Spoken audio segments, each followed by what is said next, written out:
Hejo, se on Lakko. Ja Herpa tässä tervehdys. Moi. Jos et ole aikaisemmin nähnyt meitä, niin me ollaan tubettajia molemmat. Toinen tekee enemmän pelivideoita ja toinen enemmän vlogijävä. Ollaan tehty videoita jo useamman vuoden ajan ja nyt tehtiin tää yhteinen oma kanava.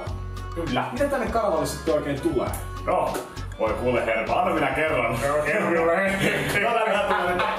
Tuppa kiinni. Meillä tulee nyt se yhteinen biisi tänne kanavalle ja me haluttiin laittaa se tänne kanavalle sen takia, että olisi ollut hölmöä pistää vaan toisen kanavalle se, kun ollaan koko kevät nähty siihen yhdessä vaivaa. Ja se mitä tänne kanavalle oikeasti tulee, niin siitä ei ole tietoa. Mutta tälle kanavalle se biisi on ainakin yksi video, mitä tulee. Ei tiedä, tuleeko mitään muuta koskaan, vaan ei mitään tuu. Aktiivisesti videoita tänne ei todellakaan rupea tulemaan.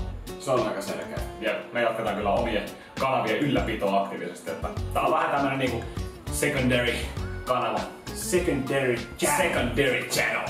Channel, kun me tiedetään nää termit. Ei siinä, kiva, että oot eksynyt tänne meidän kanavalle. 1.7. julkaistaan aamuja. Voi olla, että se on tullut jo. Käyt siikaat tuolta alhaalta linkki. Mene jo. Katso, onko se siellä? Niin, siellä voi olla. Tai sitten ei. Tai sitten ei vielä. Vähän. Joutuu Venäjälle sitten. Niin. Joutuu ottelee. Mutta eipä siinä, toivottavasti viihdyt tälläkin kanavalla yhtä lailla kuin meidänkin kanavilla. Kyllä, mahtavaa, että oot tullut tännekin. Tilaa kanavalle, sille tuntuu, jätä tykkäystä ja kommenttia, fiilistä, kaikkea tätä. Me nähdään tulevissa videoissa. Se on moro. Se on terve.